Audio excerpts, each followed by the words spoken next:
where news is first. This is the award-winning News Channel 27 at 11.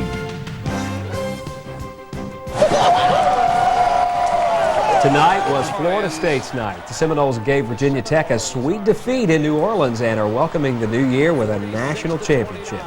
Good evening, everyone. I'm Steve Ring. And I'm Tammy Rubiconti. Local bars and restaurants throughout the capital city were filled with Seminole fans who didn't make the trip to New Orleans.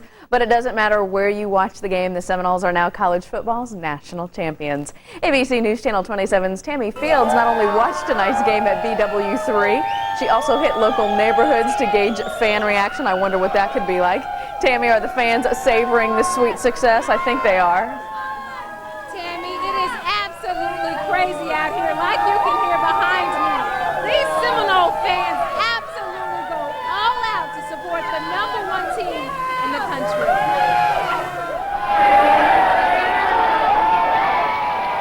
Just check out these Knoll fanatics. This group of FSU students showed up 4 hours before kickoff to get the best seats. Because we want to see the game and we love FSU so much, we wanted to get good seats so we can get to the big screen TV. Sarah Cockrell says the wait is well worth it. This is the game. This is the one and only. It's going to be great. Some of these students don't even attend Florida State. Lakeisha Green is a Florida A&M University Rattler. You're a Rattler, but you still love the nose. I sure do. All the way. Go Noles, #1. And if you can believe it, some folks watching the game here weren't even rooting for Florida State at all. I mean, to tell you the truth, they're a good football team, but I'm voting for Virginia Tech.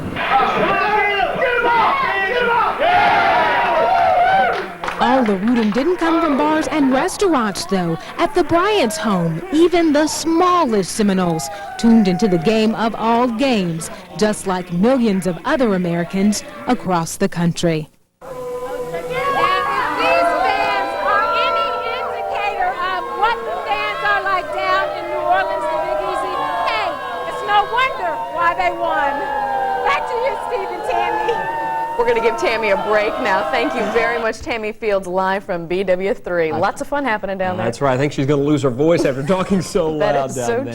true. Well, that is a look at what's happening here in Tallahassee. Now, for a look at what happened over in New Orleans, we go to none other than our sports director, Sean Woodland. Man, what a game, huh? Tell me about your prediction, Excitement galore. 34-26. 34-26. I didn't get the score Close right, enough. but I got the team that's winning right. And right now, That's I all think that that's counts. anybody cares about right now. It was an exciting end to a perfect season. The Seminoles got out to a big lead, watched it disappear, and then roared back to win the game. And our own Seth Grossman was there to watch it all happen. He joins us live from the Superdome. And Seth, all I can say is what an exciting game. Sean, this was the most unbelievable football game. The Florida State Seminoles are bringing their second national championship back to Tallahassee. Like you said, it wasn't easy. They led 28-7 in the first half, and they watched Virginia Tech rally to take the lead by 1 point. But this team would not be denied. They came back in the second half and they put it on Virginia Tech. And like I said, they're bringing their second national championship back to Tallahassee. Joining me live is Jeff Chaney. Jeff, this team had something to prove tonight, didn't they? You bring that second national championship back. How does it feel? I mean, it feels great. I mean, right now, I can't really explain how I feel. I think it haven't hit me yet, but I think by tomorrow I feel pretty good, though. Now, this team would not go away, would they? Virginia Tech was tough and they took a lead. Did you feel like maybe this game was slipping away at any point? I mean, we knew at any given point the game could change sides, so I mean, we just had to stay focused and stay together as a team. How does it feel to be undefeated? You get Coach Bowden his second national championship.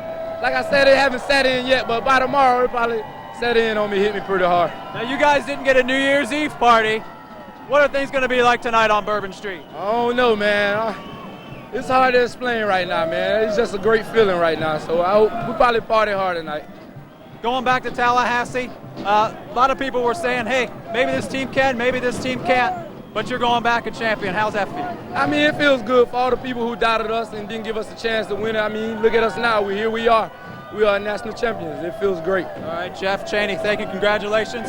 National champion, back to Tallahassee. Come on, baby. We got some more. Chris Hope. Chris Hope, defensive back from Florida State. How's it feel to be a national champion?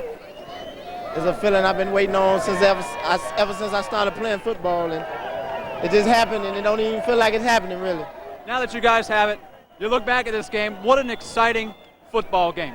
Right, very exciting. I think we didn't play we didn't play bad, but we made a couple of key mistakes that kept them in the game, and we didn't put them away when we had our chance to.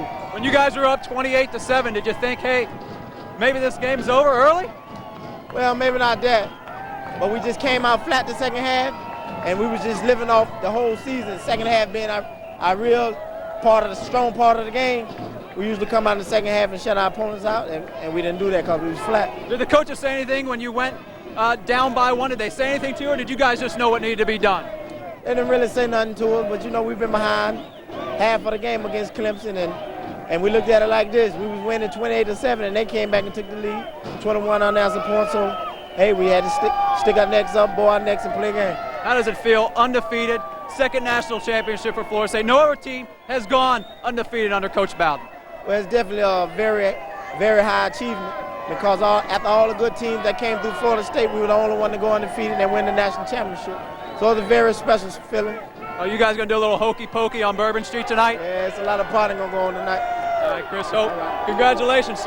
Florida State national champion, Sean. It was a great ball game, kind of got scary for a little bit. Didn't look like Florida State was going to be able to pull this out, but the fans, they were great. They pulled it up, they got loud in the second half, and they're bringing that national championship back with the Seminoles tonight, tomorrow. There's going to be a big party in Tallahassee. Right now, the party is in New Orleans, right here on Bourbon Street, Sean. Seth, I want to ask you one question, and then I'm going to let you get to that partying on Bourbon Street because I know you've been working very hard down there. Sort of describe the mood at that place when Florida State lost the lead, when Virginia Tech went up 29-28. What was it like there at the Superdome? I'm not sure if I got your question. I think you asked how they felt after Virginia Tech took that lead. They tried to turn things around. It looked like that Florida State at some points were having some problems. They were just going deep with the ball. But that senior leadership, I just talked to Chris Winkie. He said this team would not be denied. Just like in the game in Florida, he threw that interception and they went down in that game. Just like that game, they never worried one bit. They knew they were going to get this national championship, and they are. They are bringing this national title back to Tallahassee. All right, Seth Grossman, thank you very much. Hopefully you'll hear this. Go do some partying, man. You work very hard. You deserve it. We appreciate it. Man, what a scene in New Orleans. I'm sure it's going to be a great scene here tomorrow when the team gets back. A lot of partying going on. Hope the team and the fans enjoy this one. I'm sure they will. That perseverance paid off for us. It did. Tell me about it. It didn't look good there for a while. When they scored 22 unanswered points and Florida State wasn't able to move the ball too well, it wasn't looking good. But Chris Winkie kept the offense in there. Hold it off. And we'll have the highlights in sports coming up, too, plus more player reaction. Okay, thank you, Sean. We'll check back with you. Thank you so much. Staying up late tonight to watch the Sugar Bowl is not an excuse for missing work tomorrow. The city and county expect their employees to be at work in the morning and to be on time. The same goes for teachers and students in the Leon County School District, as well as students at Florida State. Some of your local universities are apparently doing a good job recruiting national scholars. FAMU ranks third with 43 National Achievement Scholars. The University of Florida is fifth with 32 of them. And Florida State is 8th with 23. The National Achievement Scholars Program is a way for minority students to get recognized when they place high on the SAT test. What a great way to do it. Well, FDLE is working to help you fight workplace violence. There was a special seminar today teaching different state and local agencies how to recognize signs of violence and ways to deal with the problems. It is a real problem, but we can do something about it, and this effort, at the governor's direction and with his strong support, is to provide a safe work environment for all of our state employees in the state of Florida. More than 20 state agencies and 70 state employees participated in this program.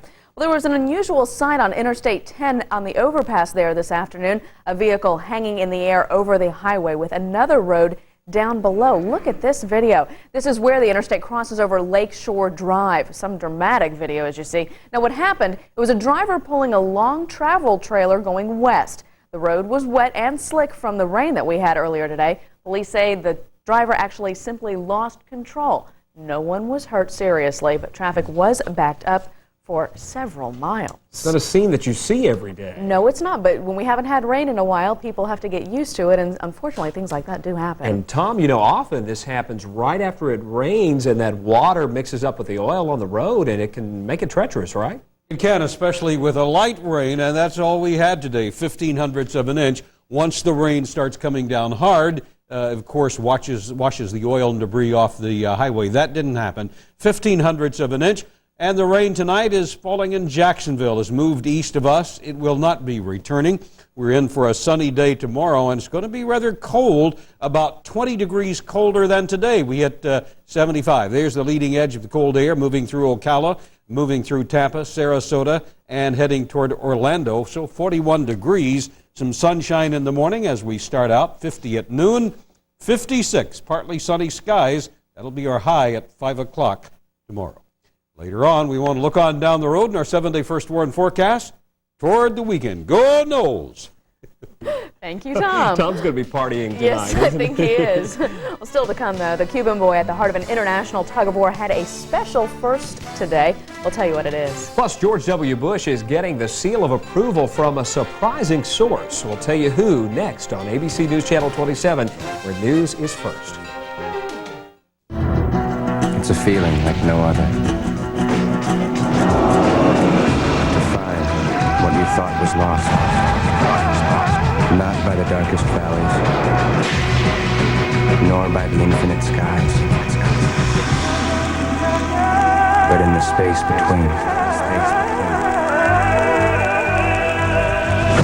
Roswell. Wednesday on WTXL. AOL, MindSpring, AT&T. How do you reach the World Wide Web? It needs to be convenient and easy. ABC News Channel 27 surfs the world of internet service providers to find out who offers you the best deals and who gives you the best service. Boot up your TV for netdeals.com. A special report. Join Steve Ring and Tammy Robacati Friday at 6 and 11 on